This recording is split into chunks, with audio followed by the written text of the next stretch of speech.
students, today we will learn about chapter first, sets, class 11th. Yes, chapter first, sets, class 11. Yes, firstly, sets. What is set? Firstly, we define set. Set होता क्या है? How we can define the set? Set क्या होता है? A set is a well-defined collection of objects. A set is a well-defined collection of objects.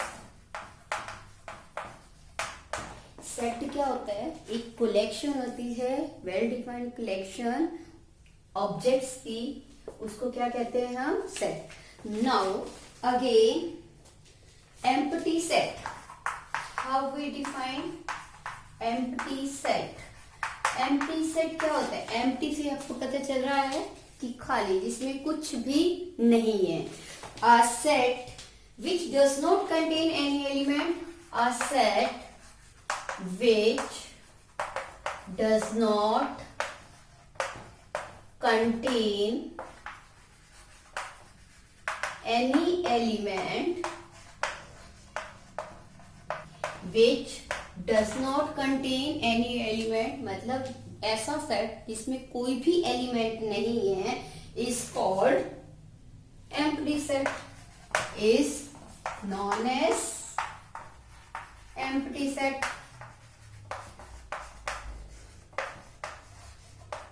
Now, firstly we define set, empty set. Number 3 और third number पे हम define कर रहे हैं finite set. क्या होता है फाइनाइट सेट? फाइनाइट आपको पता चल रहा है फाइनाइट से ही कि कोई चीज हो सेट. फाइनाइट सेट क्या होता है आपके पास? A set which consists of a definite number of elements, मतलब जिसमें definite number of elements हैं, जैसे हम उसे काउंट कर सकते हैं, उसमें इतने एलिमेंट्स हैं, तो उस सेट को हम क्या बोलते हैं? Finite set. A set which contain a set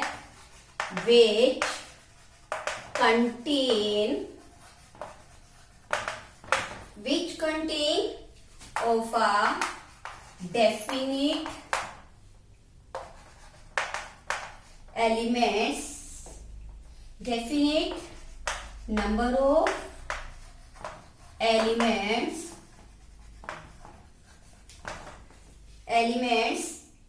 is called finite set. Finite set.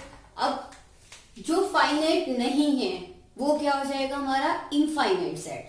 मतलब जिसके एलिमेंट्स क्या होंगे? नंबर ऑफ एलिमेंट्स डेफिनेट नहीं होंगे, उसे हम क्या कहेंगे? Infinite set. क्या बोलेंगे? Infinite set. Otherwise set is called means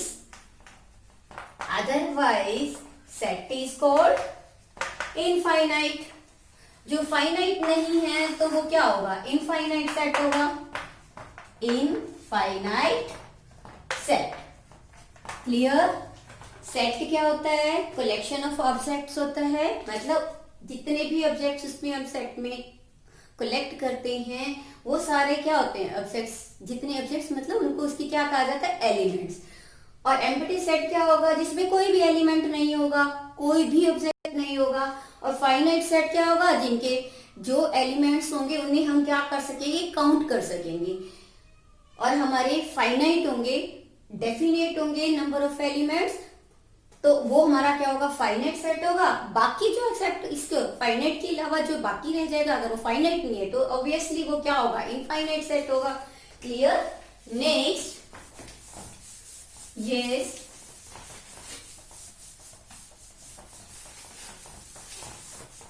finite infinite set के बाद आप देखो एक set, two set A and B are said to be equal if they have exactly the same number of elements. अब हम लिखेंगे कि हम डिफाइन करेंगे इक्वल जो है, अगर दो सेट हैं तो हम इक्वल कब करेंगे। मान लो सपोज हमारे पास ए और बी दो सेट हैं, ये दो सेट हैं। If we have two sets then when we say these are equal, कब कहेंगे हम equal. Two sets A and B are said to be equal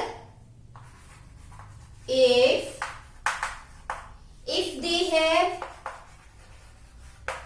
exactly same elements, exactly the same elements। जब दोनों में elements क्या होंगे, बिल्कुल same होंगे, तब हम दोनों सेट को क्या कहेंगे, वो क्या है, two sets are said to be equal. कब हम उनको इक्वल करेंगे, जब दोनों सेट के बीच में एलिमेंट्स क्या होंगे, हमारे सेम होंगे।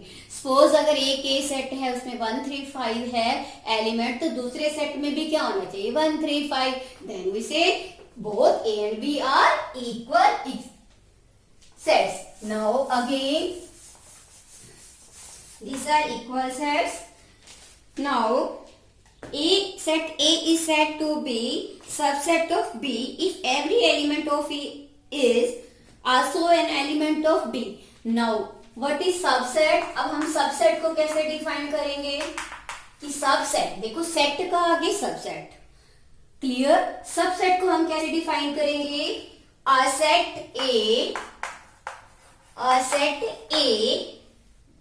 is said to be a set A is said to be, yes listen, a set A is said, now what is subset, a set A is said to be subset of a set B if every element of set A is also an element of set B। एक set A उसको subset कब कहा जाएगा, subset of set B दूसरे set का subset कब कहा जाएगा, जब सेट ए के सभी element, all the element are present in set B. Set B में उसके सारे एलिमेंट होंगे तो हम उसको क्या बोलेंगे, सबसेट करेंगे, क्लियर। अब हम पढ़ेंगे सबसेट के बाद हमारे पास है पावर सेट। पावर सेट कैसे डिफाइन करेंगे, पावर सेट क्या होता है, collection of all the subsets, collection of all the subsets is known as power set। How can we define a power set? A power set is a power set of a set, a power set of a set A is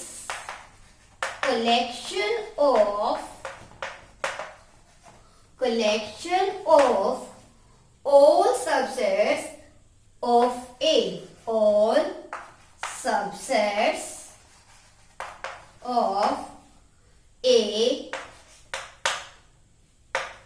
A power set of a set A is collection of all subsets of set A। जो हमारे पास A set है, power set क्या कहेंगे, जो इसके A के जितने भी सबसेट होंगे उनकी कलेक्शन को हम क्या बोलते हैं, power set.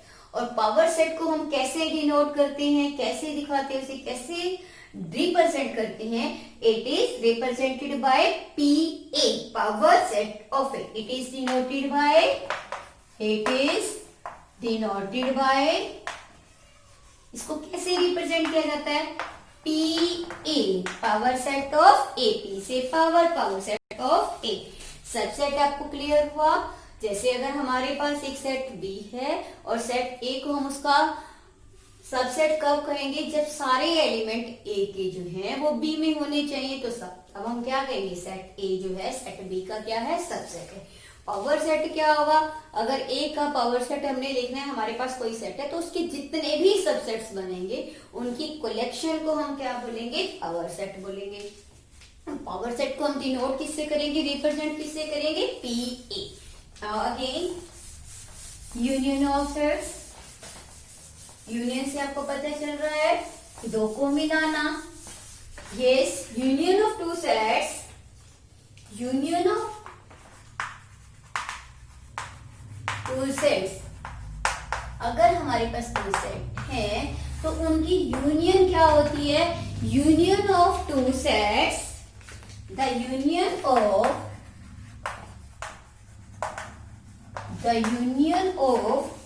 To sets A and B. अगर हमारे पास दो सेट है, कौन कौन से? एक ए है और एक बी है, तो ए में भी एलिमेंट होंगे, बी में भी एलिमेंट होंगे। तो union of two sets A and B is the set, the union of two sets A and B is the set of all those elements,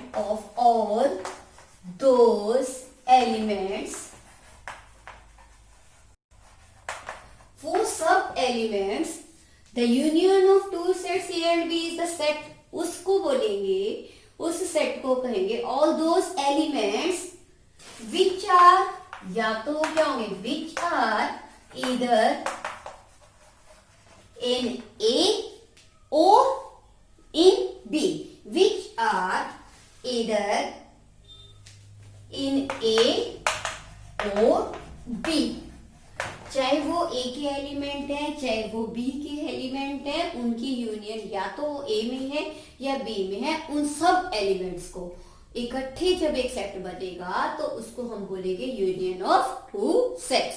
suppose अगर एक में एलिमेंट हमारे पास ए सेट है, अगर हमारे पास ए सेट हमने बनाया है, उसमें हमारे पास एलिमेंट है 1 और 3, और अगर हमने बी सेट लिया तो उसमें 2 है, 3 है, 5 है। अगर हम यूनियन निकालना था, यूनियन को हम कैसे रिप्रेजेंट करते हैं? सीधा यू जो होता है यूनियन। अगर हम इसकी यूनियन निकालना चाहते हैं तो हम क्या लिखेंगे? 1 पहले सेट के एलिमेंट लिखे, दूसरे वाले में क्या होगा? देखो 2 इसमें नहीं था, हमने लिखा, उसके बाद भी 3 ऑलरेडी आ चुका है, हम इसको नहीं लिखेंगे। अगला एलिमेंट हमारे पास क्या है? 5 है, तो ये क्या होगी? यूनियन होगी, union of two sets A union B. तो 1 3 2 5 ये हमारी क्या होगी? A union B. सिमिलरली ये यूनियन ऑफ टू सेट्स है।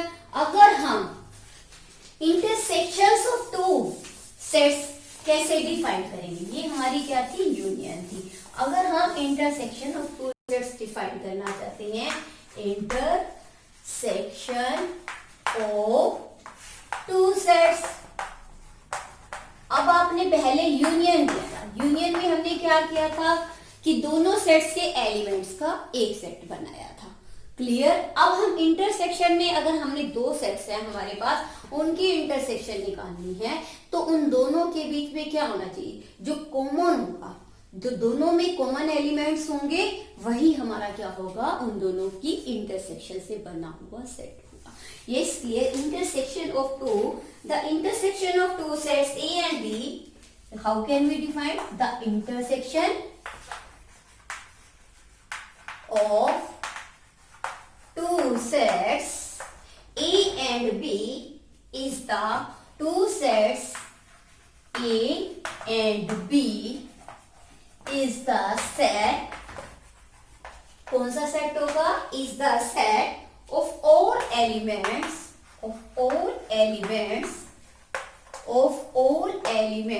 which are common, कॉमन, जो दोनों में क्या है? Common. Yes, suppose you have two sets A and B. Suppose you have set A is equal to 1 3 5 and set B you have, you can say 2 3 7। these are two sets।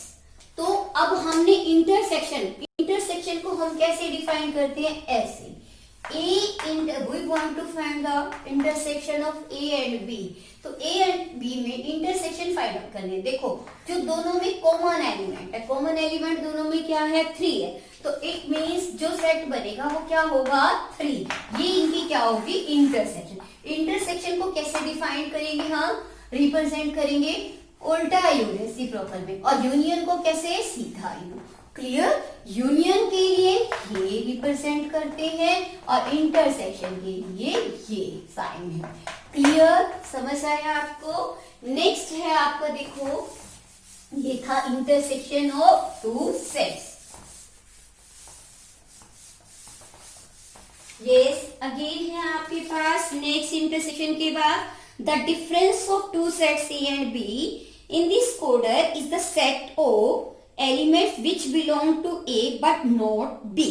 देखो अगर हमने हमारे, अब डिफरेंस ऑफ टू सेट्स देखो, difference of two sets, अगर हमारे पास दो set है, एक ए है और एक सेट क्या है, बी है। अगर हमारे पास ये दो सेट हैं, कौन कौन सा, एक सेट ए है और एक सेट बी है, हम इनका डिफरेंस फाइंड आउट करना चाहते हैं, तो हम कैसे रिप्रेजेंट करेंगे?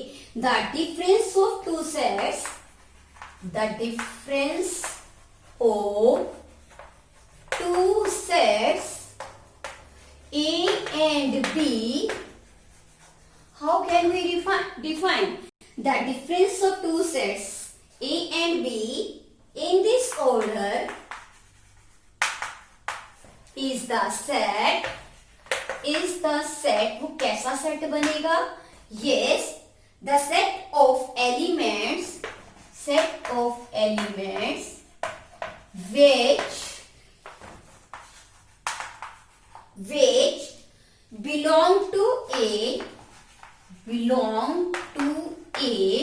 but not B, जो A से तो बिलोंग करते हैं पर वो एलिमेंट कहां से बिलोंग नहीं करने चाहिए, B से बिलोंग नहीं करने चाहिए। अगर दोनों का हमने डिफरेंस निकालना है, जैसे A माइनस बी, वो A से तो बिलोंग करने चाहिए लेकिन B से बिलोंग नहीं करने चाहिए, मतलब B के एलिमेंट नहीं होने चाहिए। तो हम क्या कहेंगे, set of difference of two sets A and B. Next देखो आपके पास the complement of a subset A of universal set. देखो complement of a universal set, the complement of subset of the complement, please listen, the complement of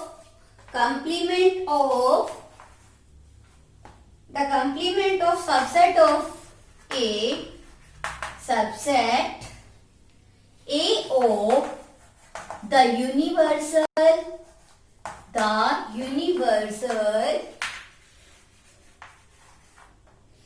universal set U is the set of all elements of U, set of all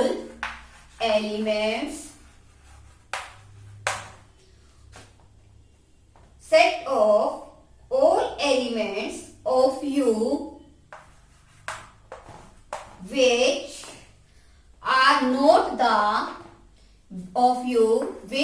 are not the element of A. Yes, complement of subset of A, universal set U is the set of all elements of U which are not the element of A. Suppose U is the universal set. 1, 3, 5, 7, 9, 10 and so on other elements. और A एक ऐसा set है, suppose उसमें 1 और 3 दो ही element हैं। आपको एक यूनिवर्सल सेट गिवन है और एक A सेट है। कॉम्प्लीमेंट ऑफ A, हमने A का क्या निकालना है, कॉम्प्लीमेंट निकालना है। तो कॉम्प्लीमेंट ऑफ A हम कैसे निकालेंगे, यस A कॉम्प्लीमेंट हम कैसे निकालेंगे, सुनो, कॉम्प्लीमेंट ऑफ सबसेट A जो इसका देखो सबसेट है, complement of subset A is the universal set U is the set of all elements of U. U के वो सारे elements which are not the element of A. Element of A, element A के छोड़कर उनको which are not the element of A, जो A के element है वो नहीं होने चाहिए, उनको छोड़कर बाकी आपके पास क्या रह जाएगा 5 7 9 10। तो ये आपका क्या होगा ए कॉम्प्लीमेंट, क्या होगा आपके पास ए कॉम्प्लीमेंट। क्लियर। उसके बाद नेक्स्ट आप देखो for any two sets A and B, yes here are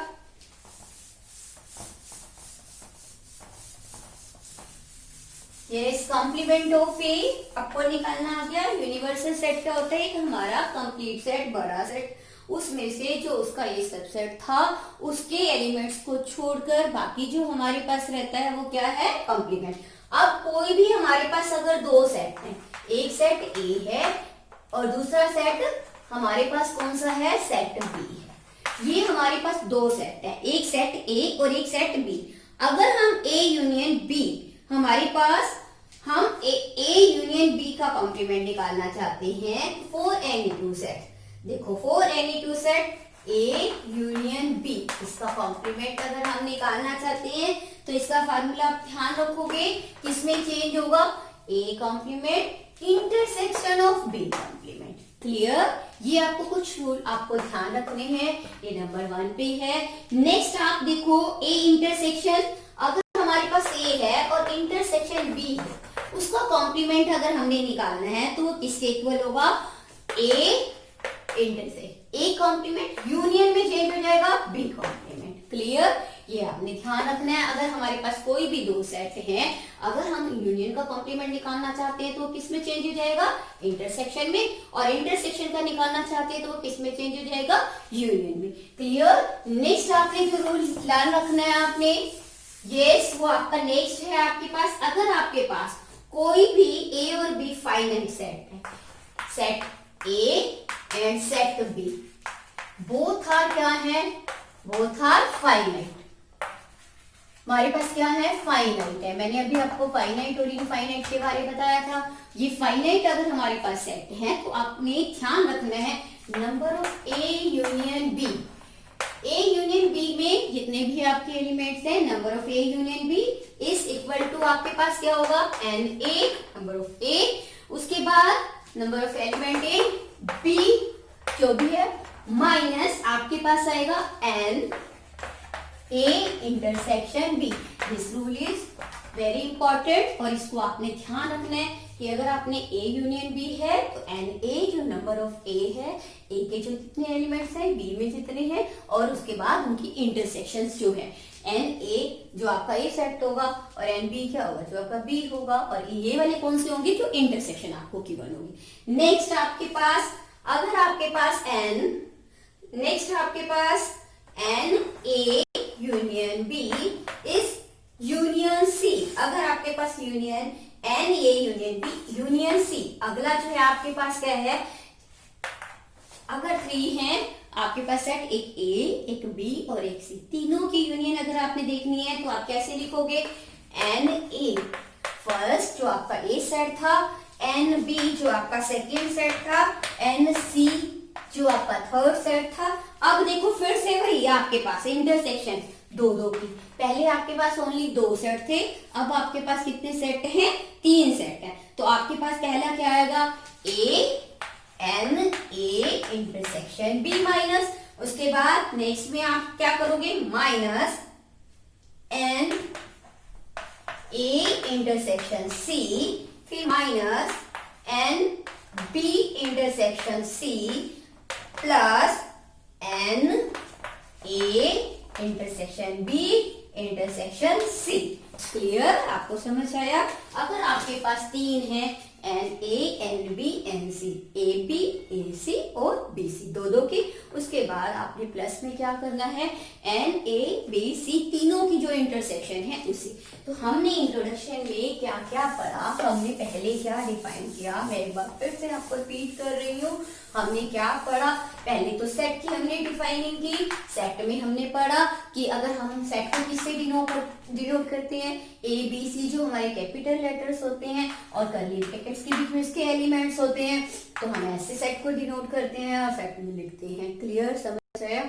उसके बाद हमने पढ़ा सबसेट, सबसेट हमने बताया कि कैसे होता है कि कोई भी अगर बी है हमारे पास सेट, तो उसको हम ए का सबसेट कब बोलेंगे, जब बी में सारे ए के क्या होंगे, बी की सारे एलिमेंट क्या होंगे, ए में होंगे, तो हम कहेंगे बी जो है ए का क्या है, सबसेट है। और हम कैसे डिनोट करेंगे इसको, इस तरह से, सबसेट है तो ये, नहीं है तो नॉट के लिए। ये क्लियर आ गया, समझ आ गया। उसके बाद हमने पढ़ा था कॉम्प्लीमेंट ऑफ सेट।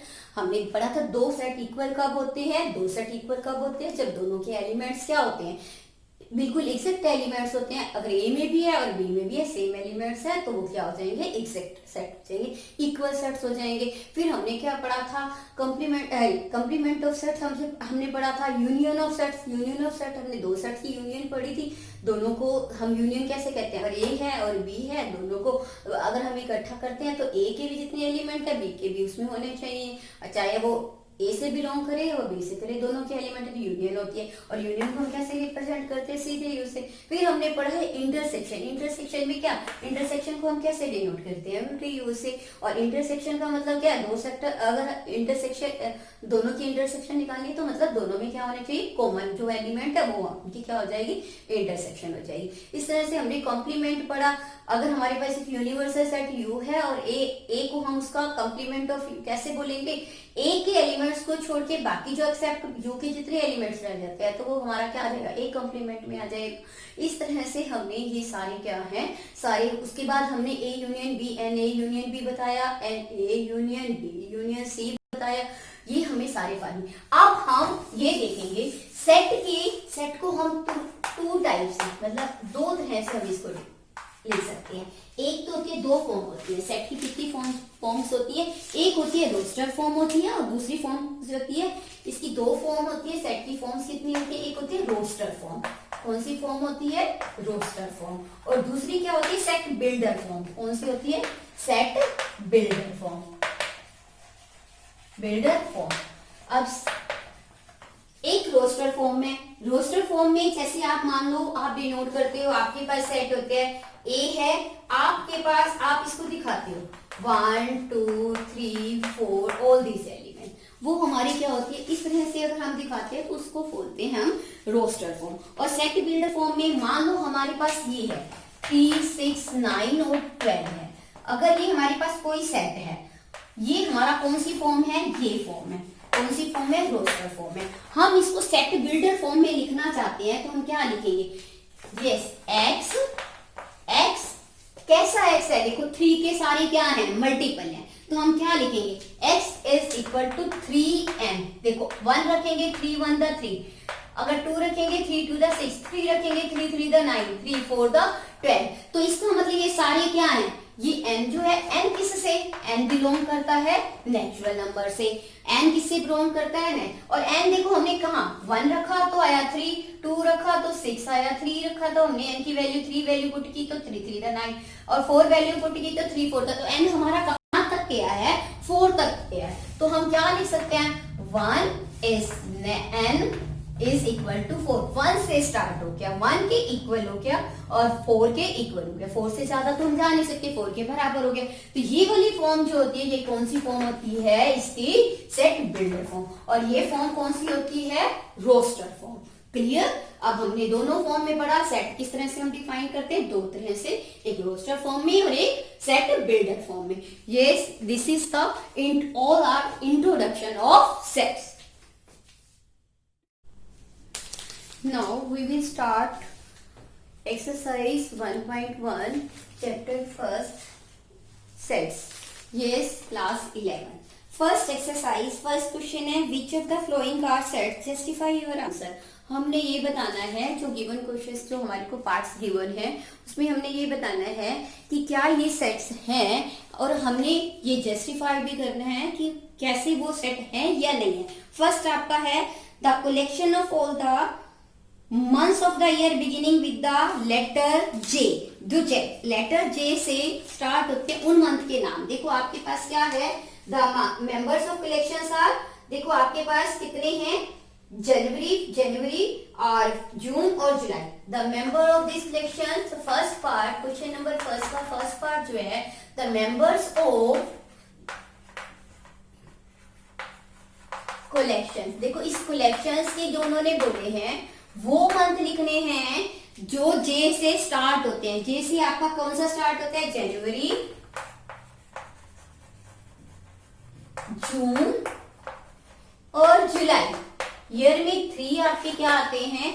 जनवरी, जून और जुलाई। ये आपके पास क्या है? इस कलेक्शन के क्या है? मेंबर्स हैं। और ये क्या है? वेल डिफाइंड है। और इसीलिए हम इनको बोलेंगे क्या है? It is a set. Because collection कैसी है हमारी? वेल डिफाइंड है। Members are well defined, therefore it is a set. इसीलिए ये क्या है? सेट है। क्लियर? ये आपका था फर्स्ट पार्ट। क्योंकि ये वेल डिफाइंड है मेंबर्स, तो वेल डिफाइंड होने के कारण ये हमारा क्या था? Set. Next part, second part देखो आप ध्यान से। सेकंड पार्ट है आपका the collection of 10 most talented writers of India.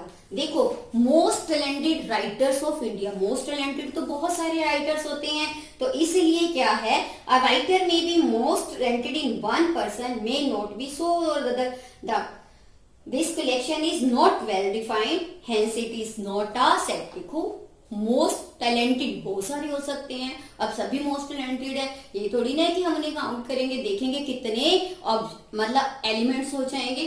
तो इसलिए हम क्या लिखें? A writer may be most talented to one person और may not be so to the other. A writer may be one person or and may not be so on। बहुत सारे हो सकते हैं। may not be so to the other, बहुत सारे हो सकते हैं। तो it is not well defined, it is not well defined collection। well defined collection, therefore it is not a set। इसीलिए हमारा क्या है? सेट नहीं है। अब आप देखो next third part of this question. Third part में आपके पास है, देखो ध्यान से, third part, a team of 11 best cricket batsman of the world. The best man देखो of the world, a batsman may be best to one of. अब इसमें भी देखो बैट्समैन क्या है? बहुत सारे हो सकते हैं। उसने कहा सारे बेस्ट, तो बेस्ट तो बहुत सारे हो सकते हैं। तो इसीलिए ये भी क्या है? वेल डिफाइंड कलेक्शन नहीं है। और वेल डिफाइंड कलेक्शन नहीं है तो हम क्या करेंगे? क्या कहेंगे? It is not a set. The collection is not a well defined, the collection is not a well defined, therefore it is not a set। तो ये सेट तो हो ही नहीं सकता। नेक्स्ट आपके पास है फोर्थ पार्ट। देखो ध्यान से, फोर्थ पार्ट आपको गिवन है collection of all the boys in your class. देखो, आपकी क्लास में अगर बॉयज हैं तो वो तो आपको क्या है? वेल डिफाइंड है। Would will definitely. अब आपके पास जो बॉयज हैं तो आप अपनी क्लास में उसको क्या कर सकते हो? काउंट कर सकते हो। आपको पता है कि आप अपने क्लास में जितने भी बॉयज हैं उनके बारे में बता सकते हो। तो इट मीन्स वो कलेक्शन हमारी क्या होगी? वेल डिफाइंड होगी। तो वेल डिफाइंड होगी तो आप क्या लिख सकते हो? It is a set. We will definitely say about boys of my class, our class। हम अपनी क्लास के बारे में बता सकते हैं कि ये हमारी मतलब जितने भी we will definitely say about boys of our class, जो हमारी क्लास है उसके बॉयज के बारे में हम क्लियर बता सकते हैं कि इतने बॉयज हैं, ऐसे है, चाहे हमारे से उनका नाम पूछा जाए। It means it is a well defined collection. It is a well defined collection. और वेल डिफाइंड कलेक्शन है तो यू कैन से it is a set. Therefore it is a set. Clear? क्योंकि आपने पढ़ा था सेट की डिफाइनिंग में कि उनकी कलेक्शन क्या होनी चाहिए, वेल डिफाइंड होनी चाहिए, therefore it is a defined. Now question number first, fifth part. Yes, question first, fifth part. Yes, what is the fifth part? Yes, the collection of all the natural number less than 100। देखो, less than 100 जितने भी collection हमने करनी है natural numbers की, तो हम count कर सकते हैं। लेस देन 100 वाले देखो आप नेचुरल नंबर काउंट करो, कहां से होते हैं? 1 से लेकर। तो इसका मतलब वो भी हमारे लिए होगी कलेक्शन, तो है हमें पता है 1 से 99 तक हम बता सकते हैं। वो हमारी क्या हो जाएगी? वेल डिफाइंड हो जाएगी। और वेल डिफाइंड है तो आप क्या कह सकते हो? वो क्या है?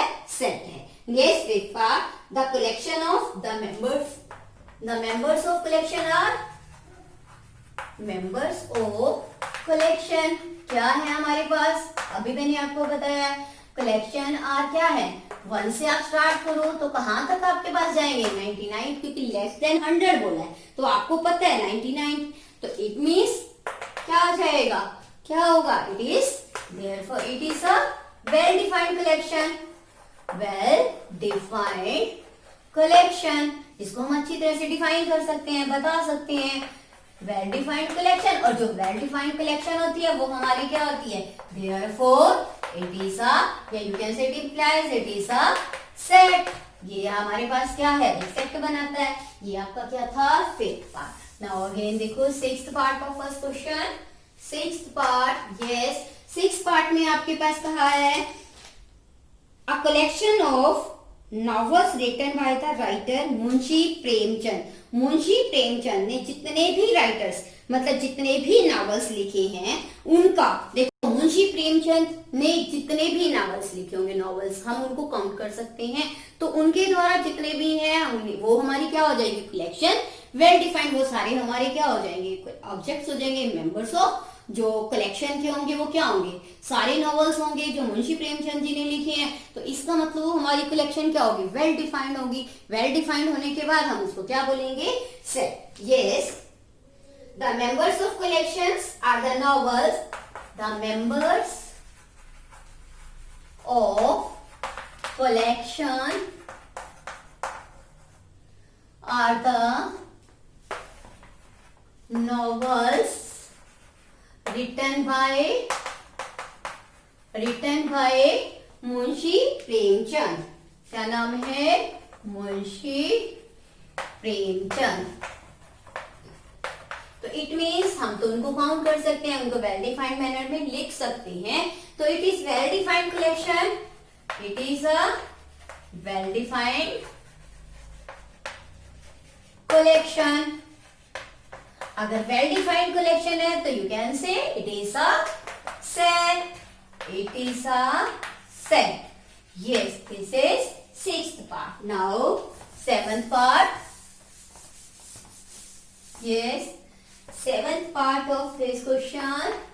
Yes, seventh part of this question, the collection of all even integers। देखो collection of even integers। yes, देखो even integers you can see even integers कौन कौन से होते हैं? 2, 4, 6, 8, 10। तो collection हमारी क्या हो जाएगी? वेल डिफाइंड हो जाएगी।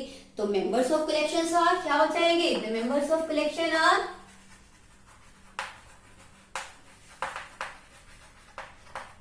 The members of collections are कौन से members हैं? 2, 4, 6 जो आपके इवन इंटीजर्स हैं। क्लियर? तो आप इसको भी कह सकते हो it means it is a well defined, it is a well defined collection. और जो वेल डिफाइंड कलेक्शन होती है वो हमारी क्या होती है? सेट होती है। It is a set. Clear? Now again, eighth part of this question. Eighth part. The collection of question in this chapter. देखो ध्यान से, collection of question in this chapter। कोई भी चैप्टर है आपके पास, उसके आपने क्वेश्चंस लिखने हैं, तो आपको पता है कि उस चैप्टर्स में कितने क्वेश्चंस हैं, तो आप लिख सकते हो। वो भी आपकी कलेक्शन क्या हो जाएगी? वेल डिफाइंड हो जाएगी। वेल डिफाइंड होने के बाद वो क्या बन जाएगी? आपका सेट। तो लिखो the collection of the members of collections are the members of collections are different questions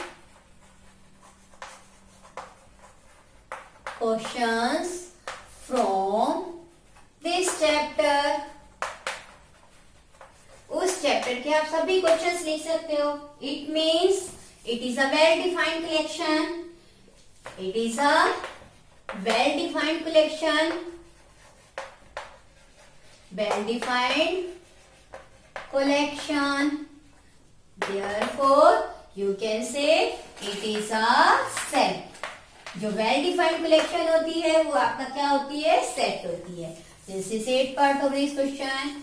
Now, 9th part of this question. Yes, 9th. A collection of most dangerous animals of the world. देखो most dangerous animals of the world. अब most dangerous animals तो बहुत हैं. अब हमें क्या पता कौन सा most, सभी animals हैं. अगर किसी तरह से भी कोई क्या हो जाएंगी वो डेंजरस हो भी सकते हैं. नहीं, अब हमें किसी एनिमल्स के बारे में ये थोड़ा पता कि सारे बहुत सारे मोस्ट, तो हम उनको वेल डिफाइंड कलेक्शन तो नहीं कह सकते हैं ना, क्लियर तो नहीं कर सकते हैं ना. तो हम क्या लिखेंगे? The members of this are not, the members of collections are not well defined, therefore it is a not क्या होगा? Set. The members of collection are, members of collections are,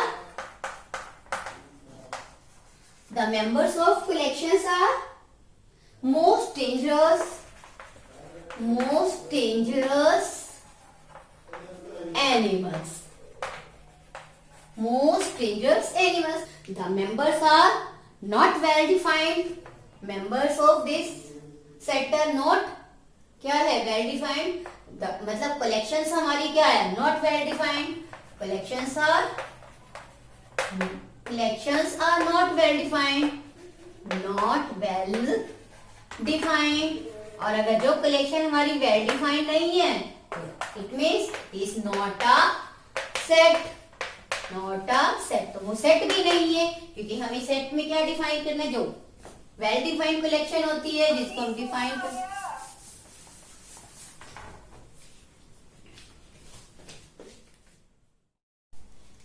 second question. Late ए 1 2 3 4 5 6 ए एक आपका set है और आपने ये बताना है सिंपल में कि वो उससे बिलोंग करता है या नहीं करता. आपके पास सेकेंड क्वेश्चन में ए एक सेट है जिसमें आपको एलिमेंट्स गिवन है 1 2 3 4 5 6. ये सभी ए के एलिमेंट्स हैं और आपको बताना है फर्स्ट पार्ट में कि 5 जो है आपका ए से बिलोंग करता है या नहीं करता. देखो ध्यान से, 5 जो है आपका ए से बिलोंग करता है या नहीं करता. सेकेंड पार्ट में आपने बताना है कि 8 जो है ए से बिलोंग करता है या नहीं करता. और थर्ड पार्ट है आपके पास 9 जो है वो बिलोंग करता है या नहीं करता ए से. इसी तरह से आपका फोर्थ पार्ट है, 4 जो है आपका ए से बिलोंग करता है या नहीं करता. फिर फिफ्थ पार्ट में आपके पास है 2 ए से बिलोंग करता है या नहीं करता. और सिक्स्थ पार्ट आपका है 10 ए से बिलोंग करता है या नहीं करता. देखो ध्यान से, अब हमने ये बताना है 5 ए से बिलोंग करता है. देखो ये 5 एलिमेंट इसमें है तो आप क्या लिखोगे? Yes it belongs to. ये किसका साइन है? बिलोंग का. ये वाला साइन आपका क्या होता है कि ये इस सेट का एलिमेंट है या नहीं. ऐसे आप देखोगे 8 क्या इस सेट में है? नहीं है, तो आप क्या लिखोगे? 8 डज नॉट बिलोंग. सिमिलरली 9 देखो इस सेट में नहीं है तो आप क्या लिखोगे? Does not belong. सिमिलरली आप देखो 4 जो है इस सेट में है तो क्या लिखोगे? It belongs to A. Clear? इस तरह से 2 देखो इस सेट में है तो आप क्या लिखोगे? Yes it belongs to. 10 जो है इसमें नहीं है तो क्या लिखोगे? Does not belong to. Yes clear? This is your second question. Now third sum देखो.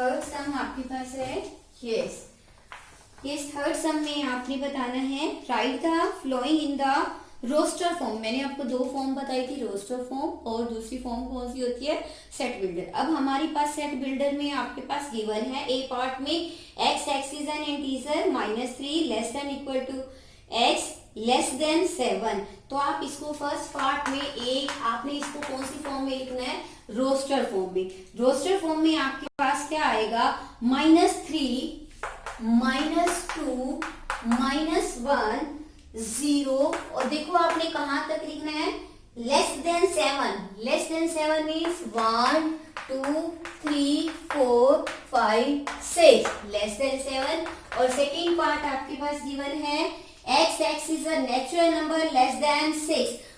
सेट क्या है आपका, बी सेट है, और बी सेट आपने क्या बनाना है, नेचुरल नंबर्स का। और उसमें लेस देन 6 में क्या आएगा, 1 से स्टार्ट हो गए, 2 3 4 5 लेस देन 6। और थर्ड पार्ट आपके पास है आपका एक सेट, कौन सा है, सी सेट है। और सी सेट में आपने क्या लिखना है, x is 2 digit natural number such that the sum of its digit is 8।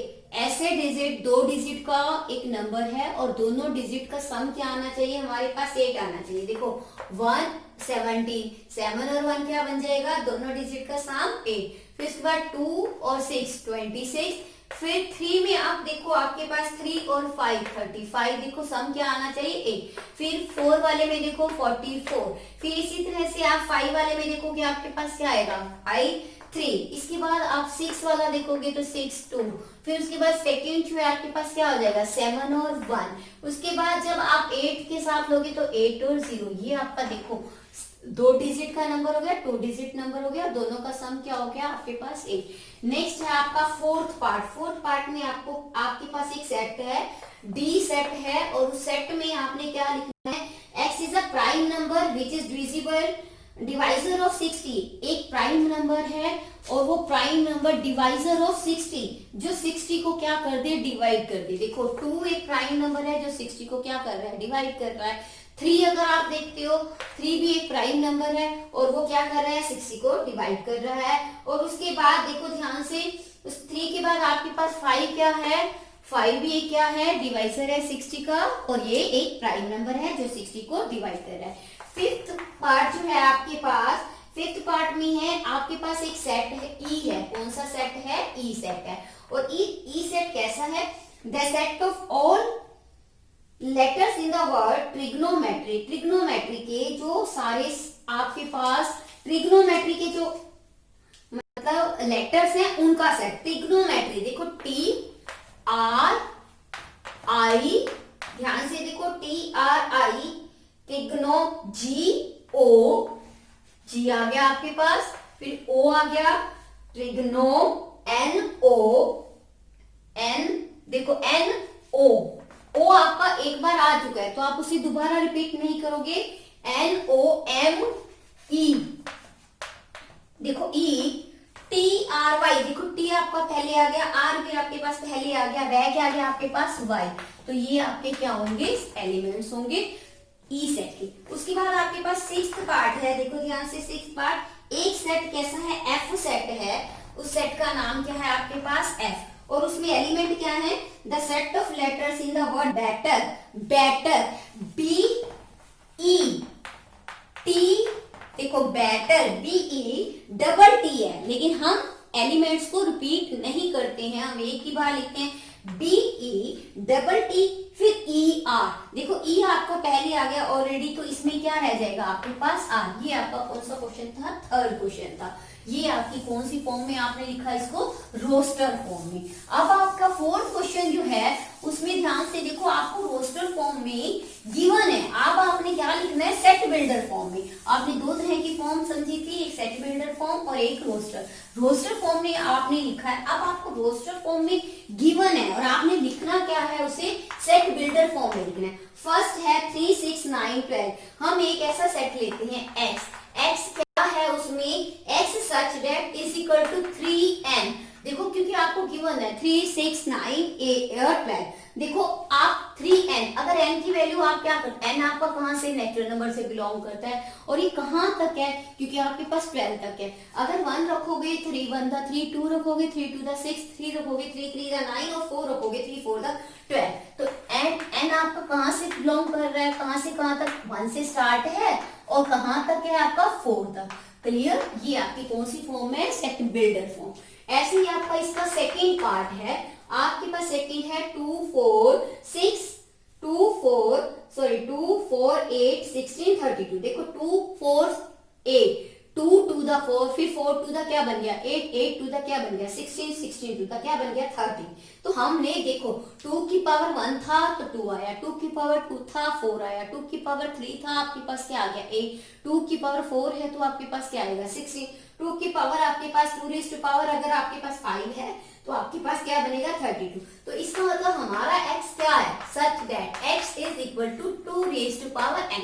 और n कहां से बिलोंग कर रहा है, n नेचुरल नंबर है और n कहां से स्टार्ट हो रहा है। देखो हमने पहले 2 1 द 2 पावर 1 रखी है n की, तो 2 1 n 1 से स्टार्ट हो रहा है और इसका एंड कहां तक हो रहा है। देखो हमने जाना है 32 तक, और 32 तक कहां तक आता है, अगर हम लिखते हैं 2 raise to power 5, 2 1 the 2, 2 to the 4, 4 to the 8, 8 to the 16, 16 to the हमारे पास क्या आ जाएगा 32। तो n हमारा कहां तक गया 5 तक गया। It is the set builder form. Next third part में आपके पास गिवन है 5 25 एंड 125। 5 की पावर अगर हम 1 लिखते हैं 5 रेज़ टू पावर 1 तो 5 1 द 5, 5 की पावर अगर हम 2 लिखते हैं 5 रेज़ टू 2।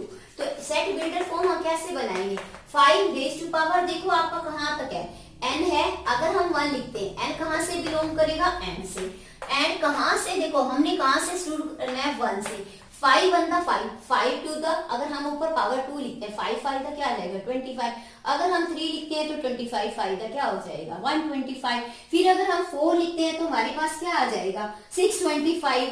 तो 625 इसका मतलब n हमारा कहां तक गया 4 तक है, तो 4 के ऊपर तो हम जा नहीं सकते हैं, तो n की वैल्यू क्या होगी 1 से स्टार्ट होकर कहां तक क्या इक्वल 4 के। ये आपकी क्या है सेट बिल्डर फॉर्म। इसके बाद आपके पास है फोर्थ पार्ट आपके पास क्या है 2 4 6 सो ऑन। 2 4 6 क्या होते हैं हमारे इवन नंबर्स होते हैं, तो it means 2 raise to power you can say हमने सो ऑन बहुत है सारे क्या है इवन नंबर, तो हम x को क्या लिख सकते हैं x सच दैट ये x आपके पास क्या है x is N even integer, जो नेचुरल नंबर है इवन नेचुरल नंबर, क्योंकि 2 4 6 हमारे पास है x हमारा क्या बन गया सेट बिल्डर फॉर्म में नेचुरल नंबर। अगर हमारे पास कोई रेंज होती रेंज तो हमारे पास है ही नहीं, क्योंकि डैश तो ऑन है तो बहुत कहीं तक भी आप लेके जा सकते हो इनफाइनाइट नंबर में। उसके बाद नेक्स्ट है आपके पास देखो गिवन है, रेंज भी गिवन है 1 4 9 100 तक है। देखो पहले x इज इक्वल टू, पहले हमने क्या लिखा 1 है फिर 4 है, देखो 1 का स्क्वायर हो गया 1, फिर 2 का स्क्वायर हो गया, फिर 3 का स्क्वायर हो गया, ऐसे लास्ट तक कहां जा रहा है 10 का स्क्वायर जा रहा है 100 तक। तो हम इसको क्या लिख सकते हैं x सच दैट ये x क्या है x is equal to n square. n means अगर हम 1 रखते हैं तो 1 का स्क्वायर 1 आ जाएगा, 2 रखते हैं तो 2 का स्क्वायर 4 आ जाएगा, 3 रखते हैं तो 3 का स्क्वायर क्या आ जाएगा आपके पास 9 आ जाएगा। इसी तरह से कहां तक जाएंगे लास्ट देखो आपके पास 100 है तो n 10 का स्क्वायर क्या आ जाएगा 100। तो ये n हमारा कहां से बिलोंग करता है नेचुरल नंबर से, n हमारा स्टार्ट कहां से है 1 से है, क्योंकि देखो हमने क्या लिखा है n क्या है 1 से 1 1, n हमारा 1 से स्टार्ट हो रहा है और लास्ट हमारा n कहां तक क्या है 100 10 10 था, तो इसीलिए हमने n क्या लिखा 10 तक। ये आपका कौन सा था फोर्थ क्वेश्चन। अब आप देखो फिफ्थ क्वेश्चन, फिफ्थ सम है, ध्यान से देखो फिफ्थ सम में आपके पास है fifth some list all the elements in the flowing sets. आपको सेट बिल्डर फॉर्म में दिया हुआ है, आपने फिर से इनको किस में लिखना है, आपने सारे एलिमेंट्स लिखने हैं। देखो x is an odd natural number, x हमारा सेट ए कैसा है odd natural number. Odd natural numbers क्या होते हैं ओड होने चाहिए और नेचुरल, नेचुरल नंबर कहां से स्टार्ट होते हैं 1 से, और ओड नेचुरल ओड कहां से कौन सा होता है 1 3 5 7 1 3 5 7 सो ऑन, क्योंकि उन्होंने कोई लिमिट नहीं दी है तो इसीलिए हमारे पास क्या आएगा फर्स्ट पार्ट ए दिस। अब सेकेंड पार्ट में उसने सेट कौन सा दिया है बी सेट दिया है, और देखो उसने क्या कहा है बी सेट में x क्या है x is an integer -1/2 less than x 9/2। देखो उसने क्या कहा है -1/2 x जो है माइनस x जो है हमारा -1/2 से ग्रेटर है। -1/2 से ग्रेटर है मीन्स आपके पास 0, उसके बाद क्या है 1 है, 2 है, 3 है, 4 है। देखो उसने कहा है 9/2 से छोटा। 9/2 का मतलब आपके पास क्या होता है 2 4 4.5। तो इसका मतलब इससे छोटे वाला आपके पास क्या आएगा 4 आएगा। तो ये आपका एक सेट है। थर्ड आपके पास पार्ट है सी पार्ट। सी सेट बनाना है आपने। X axis integer x square less than 4। वो कह रहे हैं लेस देन 4 होना है। एक्स एक कैसा इंटीजर होना चाहिए और एक्स स्क्वायर क्या आना चाहिए लेस देन आपके पास 4 आना चाहिए। देखो ध्यान से मतलब लेस देन और इक्वल टू 4 दिया हुआ है। इक्वल टू मतलब 4 तक। तो आप इंटीजर में -2 लोगे तब भी 2 तक क्या आ जाएगा 4 आ जाएगा। 1 लोगे तो 1 का क्या आ जाएगा 1 आ जाएगा आपके पास। उसके बाद 0 है फिर 1 है, 1 का स्क्वायर 1 आएगा, 2 का स्क्वायर फिर आपके पास 4 आ जाएगा। इस तरह से आपने इक्वल टू किसके बनाना था 4 या 4 से क्या होना चाहिए छोटा। नेक्स्ट आपका है आपके पास फोर्थ पार्ट है। फोर्थ पार्ट में आपके पास फोर्थ पार्ट जो है डी एक ऐसा सेट है। डी में आपको किया कि मैंने x is a letter in the word loyal. वो वर्ड जो क्या लॉयल वर्ड में हो। लॉयल में देखो आपके पास क्या है एल आ जाता है, ओ है आपके पास, यस देखो ओ है, फिर उसके बाद वाई है। ध्यान से देखो वो वर्ड्स LOYAN LOYAN। तो आपके पास वर्ड कौन सा है वाई है, उसके बाद क्या है अल्फाबेट ए है, उसके बाद देखो फिर से एल है लॉयल। मैंने आपको पहले भी बताया था कि आपने एलिमेंट को रिपीट नहीं करना। उसके बाद फिफ्थ पार्ट है आपके पास ई। कैसा सेट है देखो ध्यान से। X is a month of the year not having 31 days। ऐसे मंथ हैं जो जिसमें 31 डेज नहीं है। तो ऐसे कौन कौन से आपके मंथ होते हैं देखो फरवरी होता है FEBRUARY। फरवरी में देखो आपके पास 31 डेज नहीं होते हैं। फरवरी के बाद आपके पास अप्रैल, देखो अप्रैल में भी क्या होता है 31 डेज ही होते हैं। अप्रैल के बाद आपके पास देखो कौन सा होता है जून सितंबर और उसके बाद देखो आपके पास कौन सा होता है जिसमें 31 डेज नहीं होते नवंबर में भी आपके पास क्या होते हैं 31 डेज नहीं होते हैं।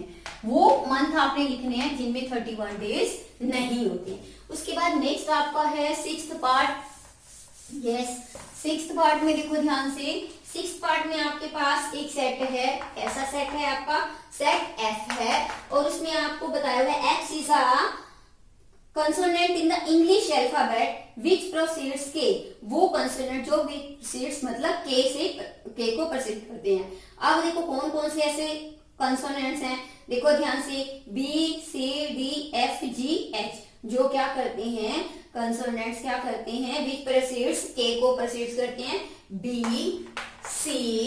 यस देखो ध्यान से DFG उसके बाद देखो H और J आपके पास क्या आ जाएगा जो इसको प्रोसीड करते हैं। X is a consonant in the English alphabet which proceeds the के जो के को प्रोसीड्स करते हैं। उसके बाद देखो ध्यान से नेक्स्ट आपके पास मैच करना है आपने। आपके पास है given yes next question sixth question जो है आपका ध्यान से देखो सिक्स्थ क्वेश्चन।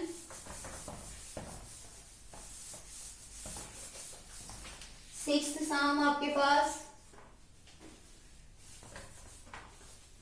सिक्स्थ सम में आपने रोस्टर फॉर्म है और बिल्डर फॉर्म आपको गिवन है। आपने रोस्टर फॉर्म को बिल्डर फॉर्म से क्या करना है मैच करना है। फर्स्ट पार्ट आपका जो है वो आपको गिवन है 1 2 3 6। देखो 1 2 3 6 आपका गिवन है। तो आप इसमें देखो x क्या है नेचुरल नंबर्स है एंड डिवाइजर ऑफ क्या है 6 है। देखो ध्यान से आपका सी पार्ट 1 जो है 6 को डिवाइड करता है, 2 भी करता है, 3 भी और 6 भी 6 को। तो इट मीन्स आप फर्स्ट की मैचिंग किसके साथ करोगे सी के साथ करोगे। नेक्स्ट आपके पास सेकंड है जो आपका वो है 2 और 3। देखो ध्यान से 2 और 3 वो एक क्या है प्राइम नंबर है एंड डिवाइजर ऑफ क्या है 6 है। तो इट मीन्स आपका ए पार्ट देखो x is a prime number and divisor of 6। तो आपका इसका पैकेट क्या होगी ए के साथ होगी। सीखी। उसके बाद आपका थर्ड पार्ट देखो क्या है। थर्ड पार्ट में आपके पास MATHEICS मैथमेटिक्स, वो x is letter of word mathematics, वो आपका कौन सा पार्ट है, डी पार्ट है। यहां से देखो डी पार्ट। उसके बाद आपके पास फोर्थ पार्ट है। फोर्थ है 1 3 5 7 9 1 3 5 7। ये क्या है आपके पास, ओड नेचुरल नंबर्स हैं और लेस देन 10, और वो आपका कौन सा पार्ट है, डी पार्ट है। यहाँ पर आपकी ये एक्सरसाइज क्या होती है, कंप्लीट हो जाती है। कौन सी एक्सरसाइज थी ये, आपकी 1.1 ये कंप्लीट हो गई आपकी।